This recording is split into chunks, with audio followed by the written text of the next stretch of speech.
Olá, espero que tudo esteja correndo bem com você, tá bom? Nesta videoaula nós vamos conversar um pouco sobre o positivismo jurídico de Hans Kelsen.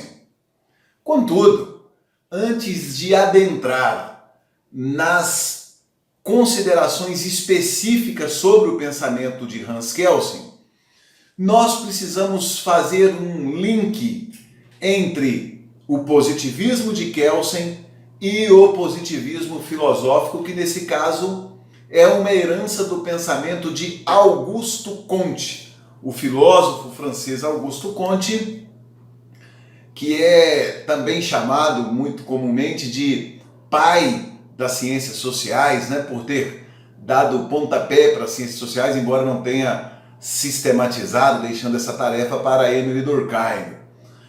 Bom, por que há uma relação entre positivismo filosófico kantiano e o positivismo jurídico kelseniano? De onde vem essa relação? É preciso que nós entendamos que o pensamento de Auguste Comte leva a ciência a algo que nós chamamos de divinização ou endeusamento da ciência. Divinização ou endeusamento da ciência. Em outras palavras, o pensamento do francês Auguste Comte acaba levando a ciência a ocupar, no século XIX e seguintes, o lugar de deusa da sociedade. De que modo isso acontece? Comte estabelece um estudo sobre a história da humanidade e ele afirma, numa obra chamada Curso de Filosofia Positiva, Comte afirma que a humanidade teria passado, desde o seu surgimento até então, por 3 estados, ou 3 estágios, tanto faz. E que estados ou estágios seriam esses? O primeiro ele chama de estado ou estágio religioso ou mítico, o segundo de metafísico ou filosófico e o terceiro de científico ou positivo. No primeiro estado, o estado religioso ou mítico, predominam as explicações forjadas pelo elemento fé.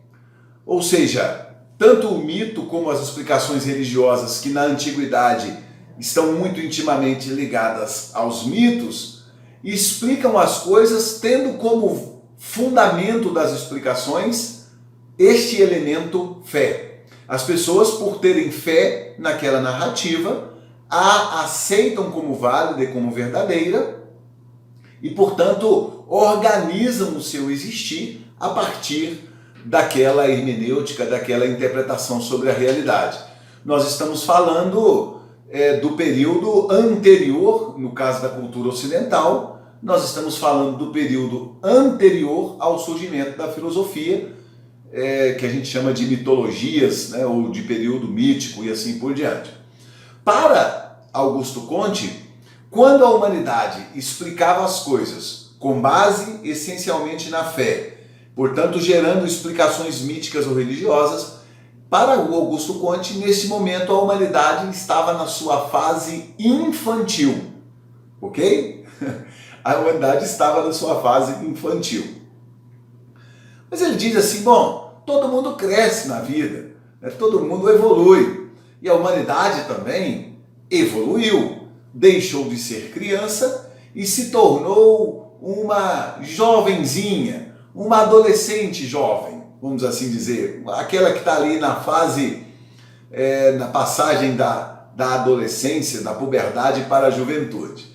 Quando a humanidade alcançou esse estágio um pouco mais evoluído, ela deixou as explicações baseadas na fé de lado e passou a adotar explicações baseadas na racionalidade. É isso mesmo.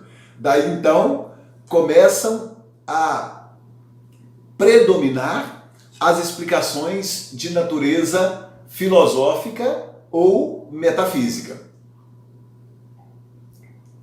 Essas explicações filosóficas ou metafísicas baseadas na racionalidade representam um momento um pouco mais avançado na evolução da humanidade, mas para Augusto Comte, a despeito de ser um pouco mais avançado, ainda não é a fase adulta da humanidade. Ela ainda teria que caminhar um tanto mais, vamos assim dizer. Então, diz ele, com o desenvolvimento da humanidade a partir do século XVI, mas precisamente no momento em que ele estava vivendo ali no século XIX, a humanidade teria chegado à sua fase de maturidade, à sua fase adulta. E na sua fase adulta, ela explicaria as coisas por meio da ciência. E o que garante a explicação científica na visão kantiana? O método científico. Então veja bem, eu tenho o estágio mítico, o estágio filosófico e o estágio científico. No primeiro, predomina a fé, no segundo, predomina a razão, no terceiro, predomina o método científico. O primeiro representa a infantilidade da humanidade, o segundo representa a juventude da humanidade e o terceiro representa a fase adulta da humanidade. Essa teoria de Comte, como falei, está trabalhada na obra Curso de Filosofia Positiva. Tem um momento nessa obra que Comte chega a dizer que, na época dele, a filosofia tinha alcançado a plenitude, tinha alcançado o ápice. Ele chega a afirmar que a ciência da sua época estava preparada para responder a todo e qualquer problema que até então atormentava a humanidade. A ideia é, se tem algum problema para o qual não há solução, o problema é que é falso. Ou não tem relevância. Ou é algo sem relevância, pode deixar para lá, ou é um problema falso. Daí então, a ciência, que é esse momento kantiano de maturidade, passa a ser endeusada, divinizada. E isso não é força de expressão. Depois você consulte aí na internet sobre a religião da humanidade. Comte chega a propor, e os seguidores de Comte chegam a colocar em prática, uma nova formatação religiosa, uma nova religião, chamada de religião da humanidade. É muito curioso, porque os elementos das religiões que tinham a fé como referencial são substituídos por outros elementos, né? E esses outros elementos estão garantidos pelo método científico, né? A ideia kantiana, e que vai acabar aparecendo nessa chamada filosofia da religião, nessa religião da humanidade, a ideia é a seguinte: se outrora as pessoas procuravam os líderes espirituais para se orientarem, né? Lá na antiguidade procuravam o oráculo para receberem informação sobre algum problema presente ou futuro, enfim. Agora as pessoas vão procurar outros líderes. Os sacerdotes agora são os cientistas, né? Os cientistas são apresentados na religião da humanidade como os sacerdotes dos novos tempos. Então, essa atmosfera desenvolvida por Comte é fundamental para a gente entender o pensamento de Hans Kelsen. E eu vou te explicar por quê. O que acontece, na verdade, é que, a partir de então, começa a acontecer, em todas as áreas do conhecimento, uma corrida à cientificidade. Porque a humanidade, de certo modo, se convence de que só tem legitimidade para falar no mundo contemporâneo aquele que fala do lugar da ciência. E veja bem, eu não estou aqui apresentando nenhuma crítica a isso não, tá bom? Estou dizendo qual foi o desenrolar da história. E de fato isso é importante, isso foi fundamental para o desenvolvimento de várias questões da sociedade. O que nós poderíamos criticar, e que de fato fora criticada décadas posterior no pensamento de Augusto Comte, é a divinização da ciência, né? É a exacerbação na confiança, na confiança do método científico e até mesmo a criação de mitos em torno da infalibilidade do método científico. Isso de fato foi criticado e caiu por terra. Mas a ideia fundamental a ser compreendida aqui é: quem tem autoridade para falar? Quem tem legitimidade para falar no campo da psicologia, no campo da sociologia, no campo da medicina, em todos os campos relevantes para a vida humana? Aquele que fala a partir da experiência científica, aquele que fala como cientista. Então, o que Kelsen vai fazer na teoria pura do direito? Kelsen vai desenvolver uma abordagem jurídica baseada nessa ideia de que o direito, para ter legitimidade, para gerar segurança jurídica, para ser firme, para ser fiel, tem que ser também garantido pela força da cientificidade. Isso fica muito claro no título da obra de Kelsen, de Hans Kelsen, que trata dessa questão: Teoria Pura do Direito. Por que teoria pura do direito? Do que trata essa pureza aí? Trata do rigor metodológico. Porque na visão kantiana e dessa visão tradicional, clássica da ciência pós-kantiana, tudo aquilo que não é 100% objetivo representa impureza para a ciência. A ideia que se desenvolve é que o cientista produz um conhecimento absolutamente puro de qualquer intervenção ou interferência do mundo externo à produção do conhecimento científico. Portanto, quando o cientista fala, aquilo que ele está falando, essa é a visão dessa visão clássica da ciência vinda lá do pensamento de Augusto Comte.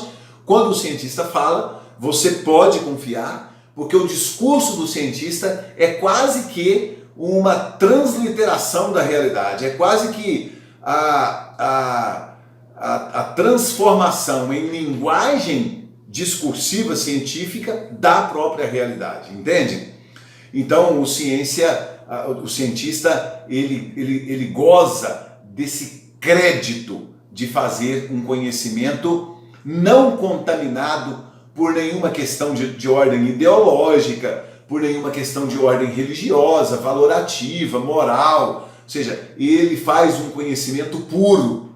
Essa ideia de pureza que está presente na visão clássica de ciência vinda de Augusto Comte vai impactar diretamente toda a leitura que Hans Kelsen faz da realidade. E é muito importante entender isso, porque quando a gente começa a ler a teoria pura do direito, quando a gente começa a aprofundar na compreensão desenvolvida por Hans Kelsen na teoria pura do direito, uma série de coisas só tem sentido porque Kelsen está imbuído desse desejo de fazer com que o direito seja tratado de modo absolutamente científico.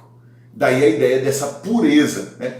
Eu vou confiar na fala do jurista, especialmente do magistrado, porque quando ele se posiciona com relação a alguma realidade jurídica, ele o faz observando rigorosamente os critérios de cientificidade adotados na ciência jurídica. Olha a expressão aí, ciência jurídica, ok?